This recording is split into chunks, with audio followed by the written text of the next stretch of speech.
이제 하나님이 세우신 다섯 번째 사사 기드온, 우리 기드온에 대해서 이제 살펴보도록 하겠습니다.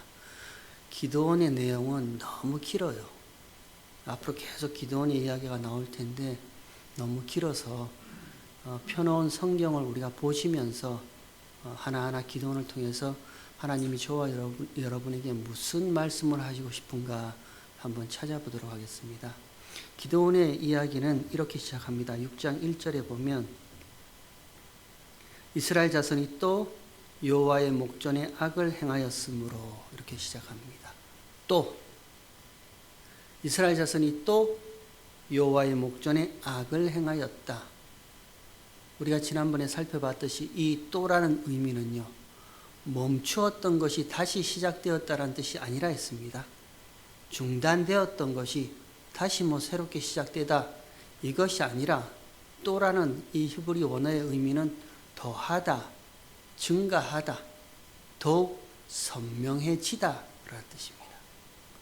하나님이 사사를 세우셨다고 저 이스라엘 백성들이 죄를 짓는 것을 멈추었다가 그 사사가 사라지면 다시 죄를 짓고, 이게 아니에요. 저들은 하나님이 사사를 세우시던 말든 그 사사를 통해 말씀을 주시던 말든 계속해서 여호와의 목전 앞에서 악을 행하였습니다. 우리가 쉽게 오해하는 것이 저들이 여호와의 목전에서 악을 행하였다 하니까 무슨 커다란 죄를 지은 것처럼, 커다란 범죄한 것처럼 우리 그렇게 생각하는데 아니에요. 하나님 앞에서 악을 행하였다는 것은요, 한 가지밖에 없습니다. 나만 생각하는 거예요. 나만 생각해요. 하루 24시간 내내 종일토록 나만 생각해요.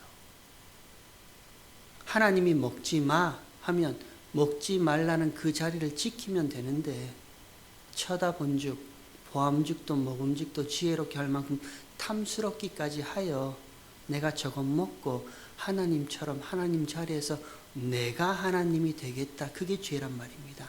그게 죄의 시작이에요. 그게 다른 말로 나만 생각하는 거예요. 하나님이 사사를 세우시던 말든 사사를 통해 말씀을 주시던 말든 이스라엘 백성들은 계속해서 자기만 생각해요.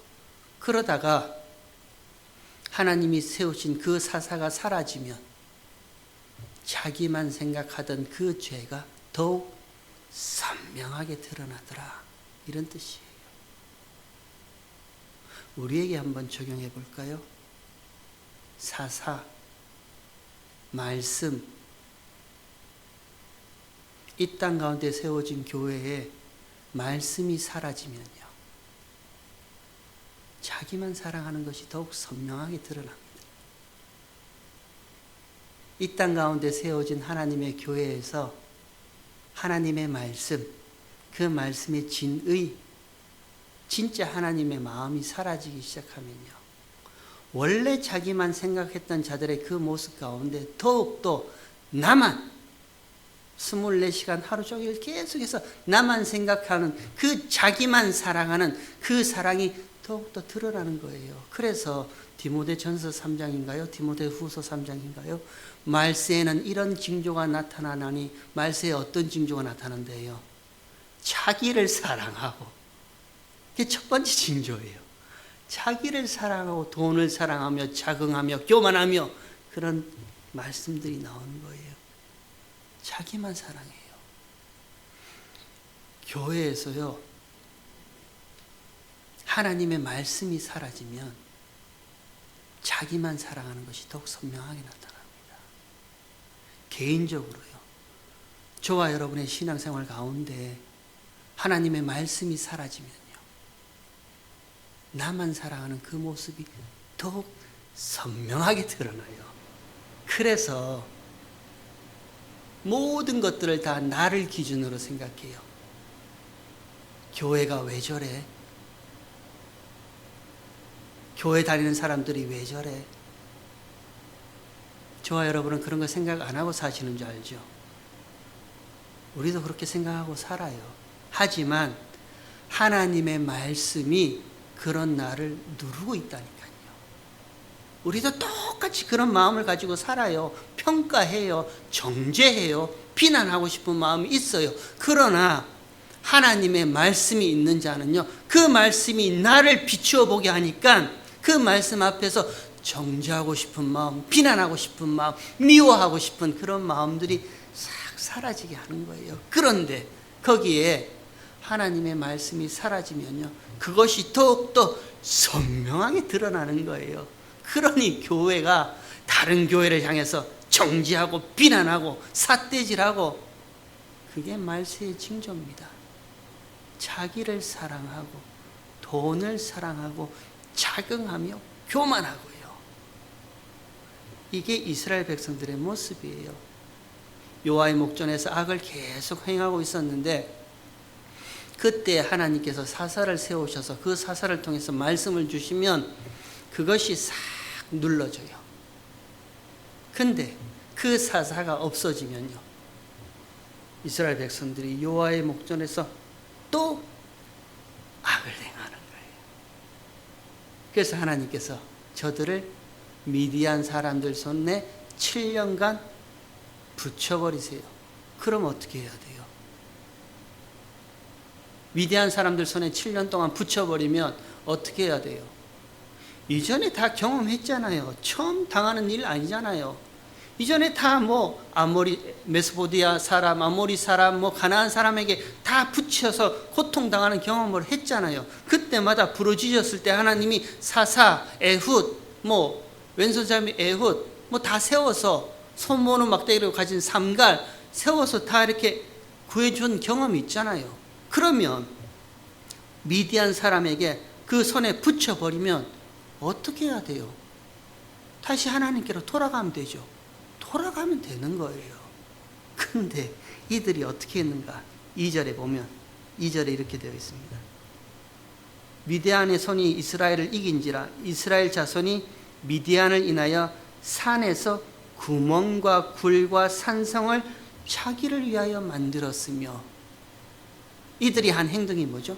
산에다가 구멍, 굴, 산성, 조그만 무슨 움막 같은 그런 것들을 자기를 위하여 만들었답니다.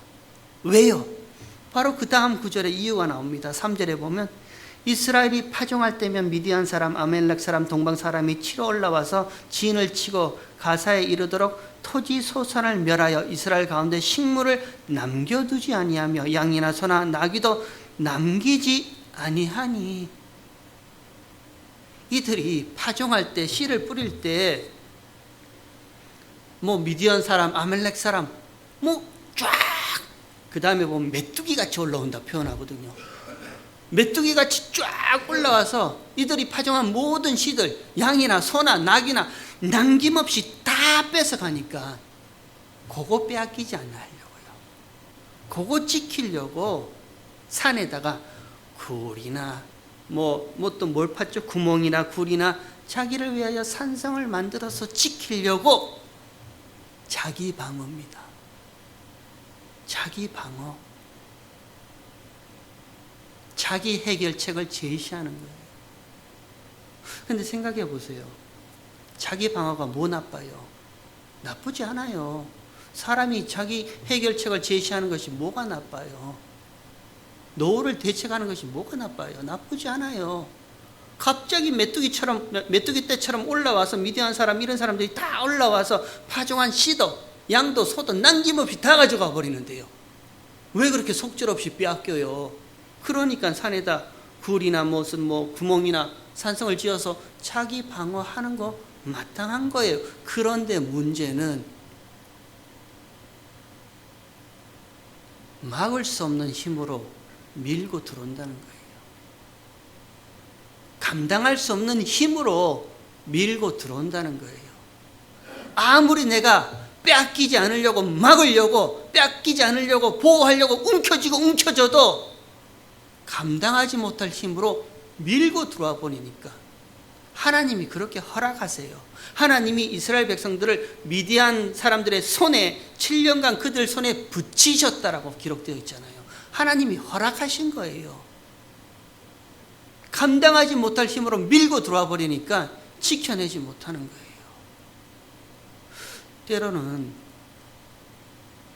하나님께서 이렇게 저와 여러분의 인생을 밀고 들어와 버리십니다. 우리가 자주 종종 산에다 굴이나 구멍이나 산성을 자기를 위하여 만듭니다.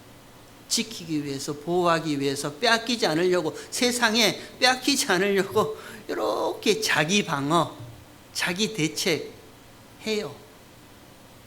근데 종종 하나님께서 감당할 수 없는 힘으로 밀고 들어와 버리세요.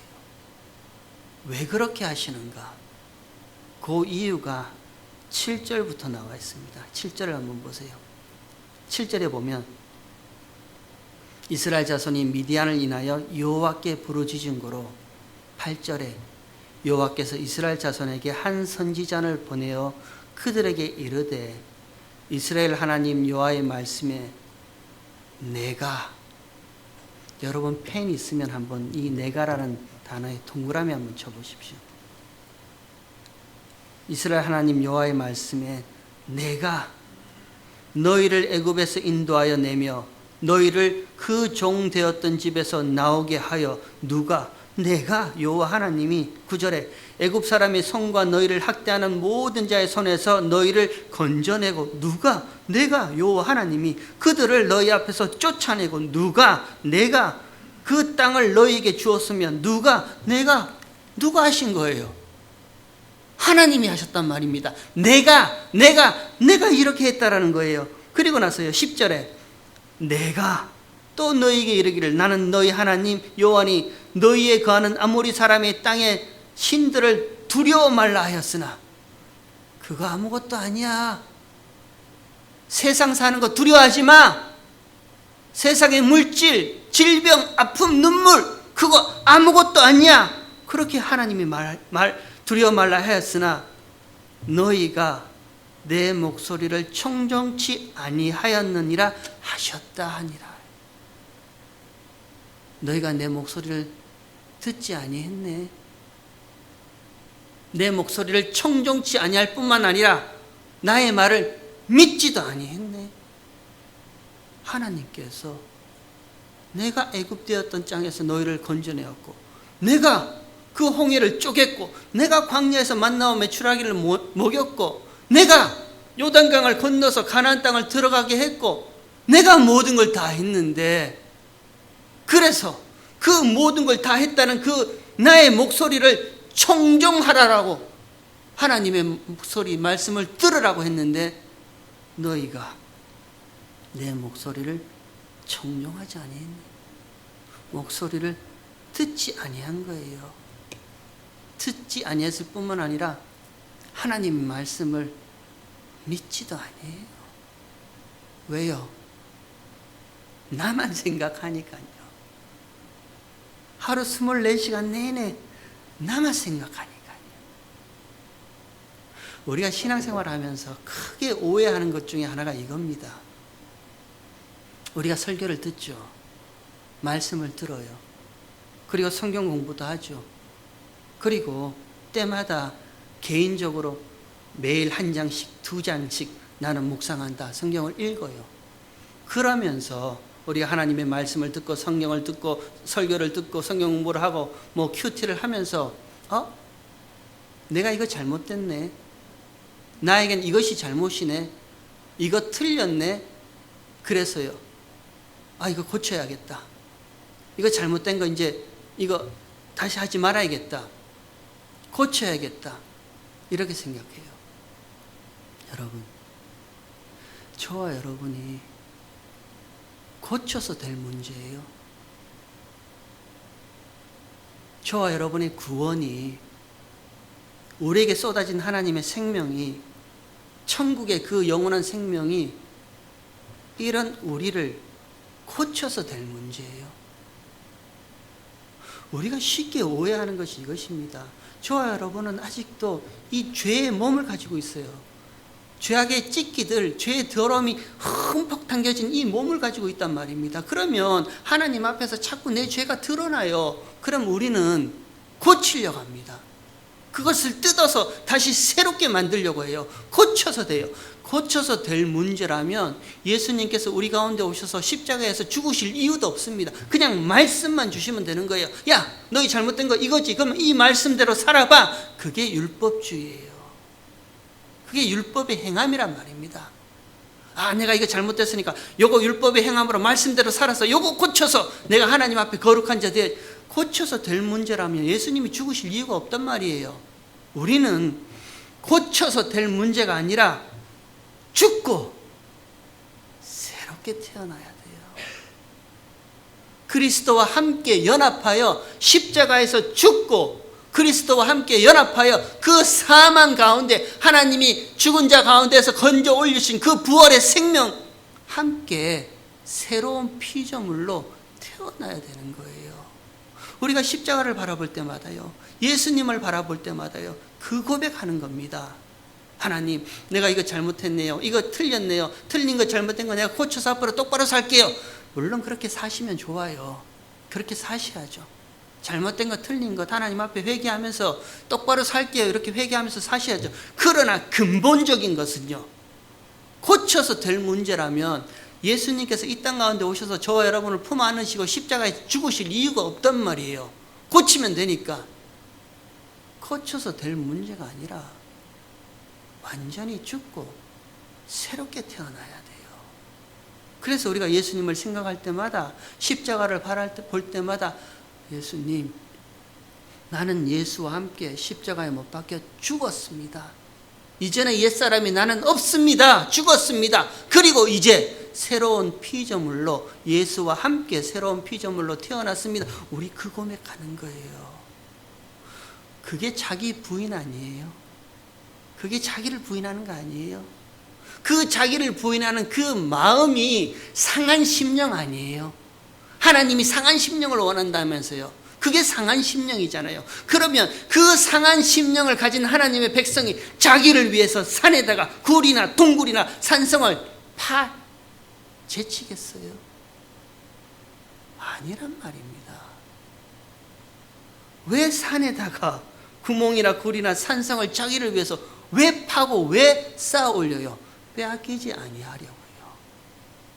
근데 하나님은 저들이 감당할 수 없는 힘으로 그냥 진격해 버리세요. 똑같은 우리의 모습입니다. 하나님은 저와 여러분의 인생 종종 감당할 수 없는 힘으로 밀고 들어와 버리세요. 다 빼앗겨 버려요. 물질요, 얼마나 지키려고 애썼는데요.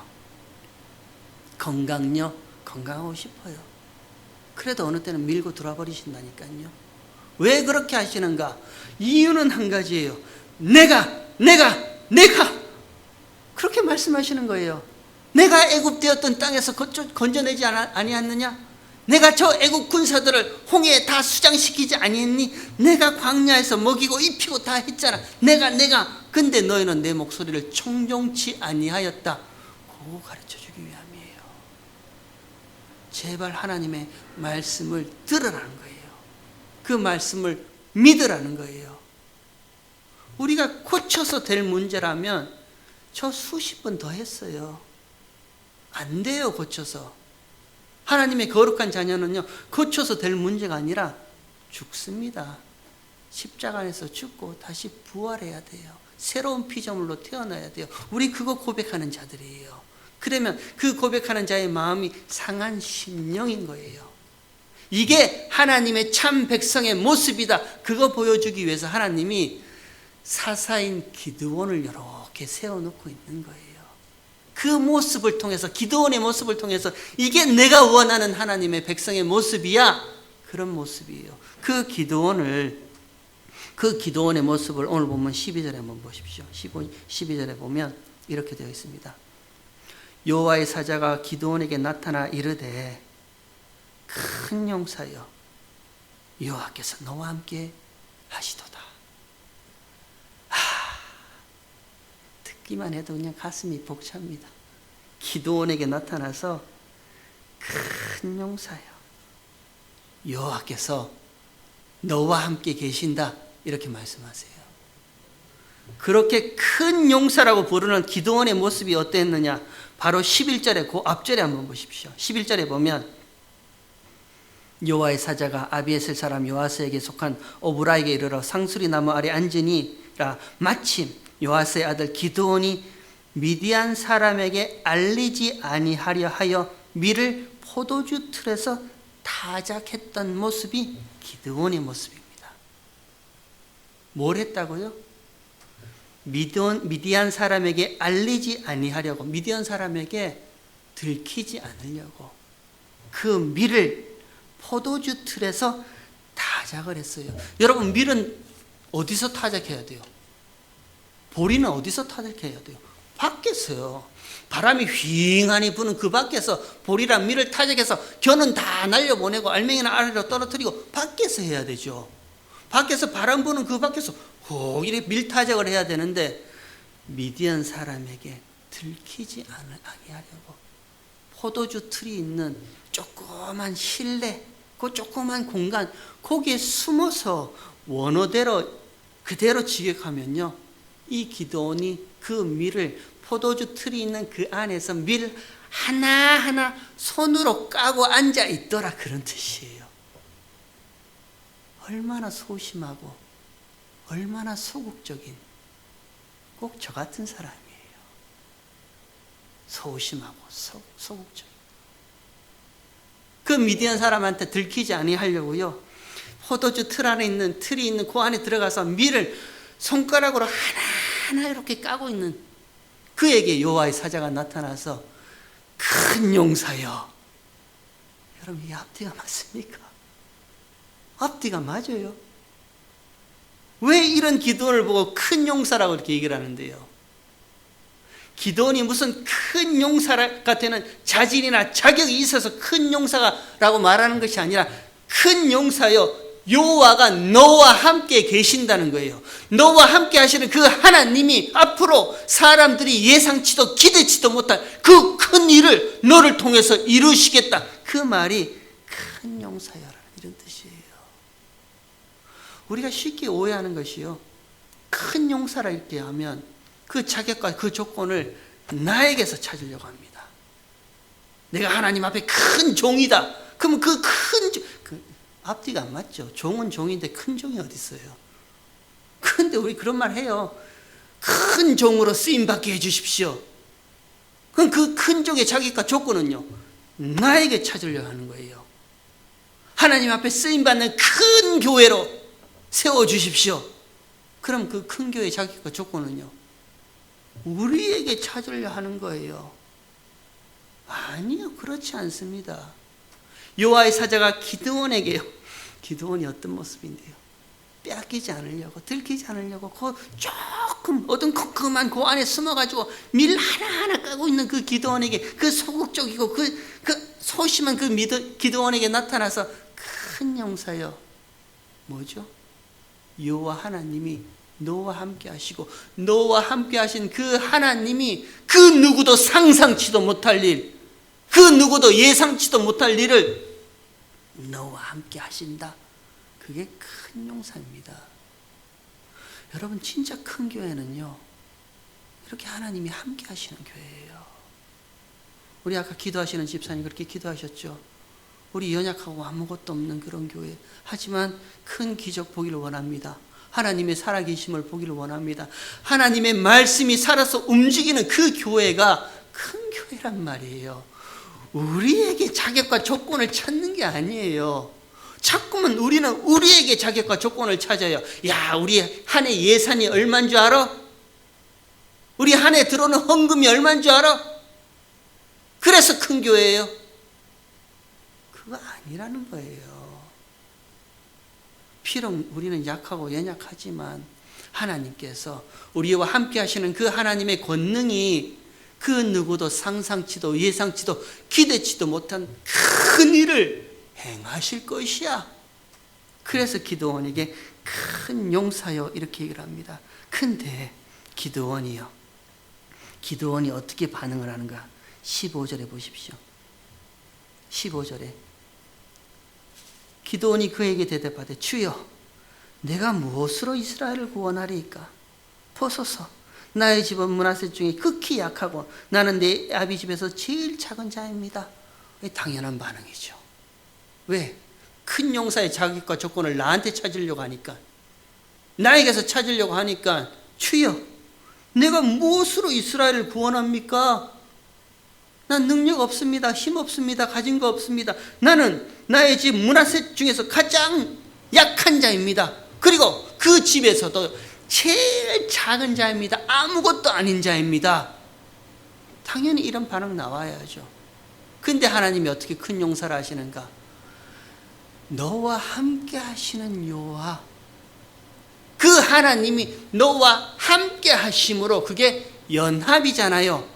그게 연합이란 말입니다. 하나님이 너와 연합하셔서 너로, 아무것도 아닌 너로 큰 일을 행하시니 너는 큰 용사다, 이렇게 말씀하시는 거예요.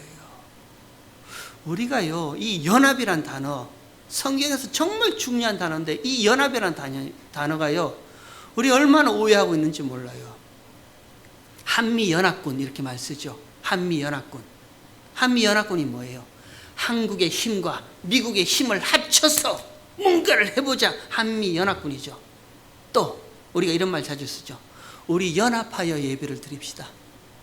우리 당신 교회하고 연합하여 예배를 드립시다. 우리 이런 말 쓰죠.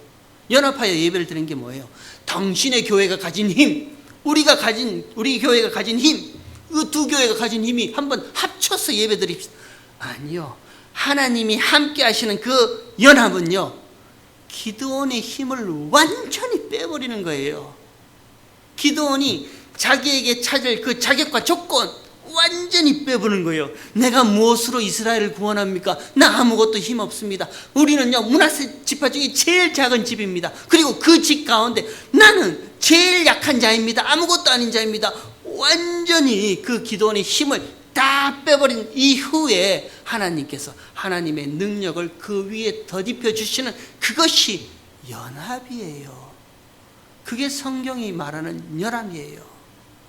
우리 자주 말하잖아요. 그리스도와 함께 연합하여 십자가에 죽고 그리스도와 함께 연합하여 부활한 우리, 그 연합이 뭔데요?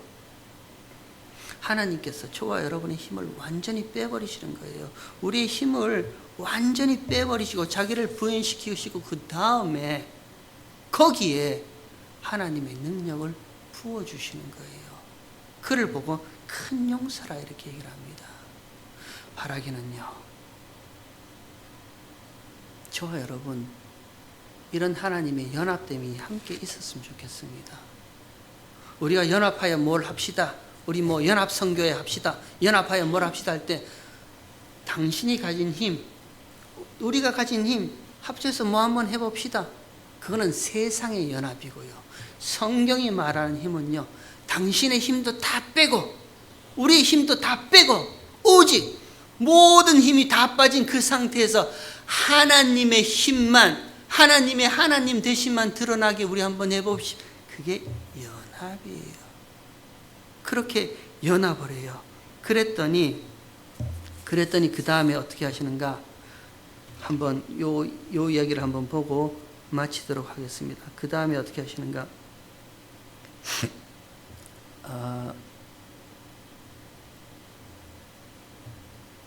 어디 있죠? 그 6절에 보면, 16절에 한번 보십시오.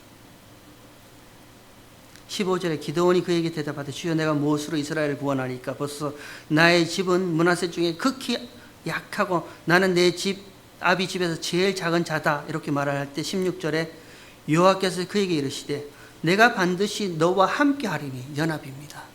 내가 반드시 너와 함께 한다, 연합하리니 네가 미디안 사람 치기를 한 사람 치듯 하리라. 하나님의 약속입니다. 네가 미디안 사람 치기를 한 사람 치듯 하리라. 요 뒤에 나오지만 기드온과 300용사가 미디안 15만 3천의 군사를 쳐버립니다. 근데 그 전에 하나님이 기드온 너 미디안 수천의 사람을 치기를 한 사람 치듯이 한다. 이게 뭐냐면요, 이게 하나님이 바라보시는 미디안 사람들의 하나님의 안목이에요. 하나님이 보시기에는요, 수십만의 미디안 사람들도요 한 사람에 불과하다는 거예요. 아무것도 아닌 거예요. 하나님의 안목. 기드온에게 너의 안목으로 바라보지 말고 하나님의 안목으로 바라봐, 이렇게 말씀하시는 거예요. 그게 연합된 자의 특징입니다. 이 세상을, 저와 여러분의 인생을 우리의 시선으로, 나의 안목으로 바라보면요, 그 미디안의 적군들은 수십 수천만 감당할 수 없어요. 내가 무엇으로 이스라엘을 구원하리까 감당할 수 없어요. 거기에 하나님께서 연합된 자에게, 하나님과 연합된 자에게, 기드온에게 내가 수십만의 미디안 사람을 한 사람 치듯 할게. 그게 하나님의 안목이라는 거예요. 하나님의 눈으로 바라보라는 거예요. 하나님의 시선으로 바라보라는 거예요. 여러분, 우리가 믿음으로 이렇게 바라봤으면 좋겠습니다. 우리는 끊임없이 우리의 시선으로 쳐다보고 있거든요. 우리의 관점으로 모든 문제를 바라보고 있거든요. 하나님께서요, 그거 그렇게 하지 말고, 연합했잖아, 나와 연합된 자잖아, 저와 여러분의 모든 힘을 다 빼버리시고요, 그리고 나서 그 하나님이 우리와 함께 하실 때 제일 먼저 바꿔주시는 것이 안목이에요. 바라보는 시선요. 내 인생을, 내 앞으로의 삶의 모습을, 나의 사명을, 내가 해야 할 일이, 이 세상이 어떤 것인지를 하나님의 안목으로 바라보게 하시는 거예요. 그러면 네 앞에 있는 수십만의 미디안의 이 사람도 한 사람 치듯이 아무것도 아닌 것처럼 그렇게 치게 할 거야. 그게 하나님의 은혜란 말입니다. 저와 여러분, 글로리 장로교회가요, 이런 하나님의 안목으로 우리 신앙생활을 헤쳐나갔으면 좋겠습니다. 우리가 바라보는 안목으로는요, 여전히 두려워요. 그러나 하나님의 진짜 은혜는 나의 시선을 완전히 제하여 주시고 하나님의 안목으로, 하나님의 시선으로 바라보게 해주세요. 그러면요, 간절히 기도합니다. 하나님이 저와 여러분에게 맡겨주신 일들이 있어요. 사명이 있고 소명이 있고 이 땅 가운데 살아가게 해야 할 이유들을 펼쳐 놓으셨어요. 그러면 하나님 백성은요, 이유 없이 사는 자 아무도 없습니다. 다 하나님이 한 가지씩은 그 이유를 달아놓고 이 세상을 걸어가게 하세요. 그러면 우리의 시선으로 바라볼 적에는요, 왜 살게 하지? 왜 힘든 인생을 계속 살게 하지? 아니요, 그렇지 않습니다. 하나님의 안목으로 바라보시기 바랍니다. 하나님의 시선으로 바라보면 하나님이 저와 여러분에게 원하시는 일들이 있어요. 그러면 내 앞에 펼쳐진 수십만의 미디안의 사람들도요, 한 사람 치듯이, 그게 승리하는 삶입니다.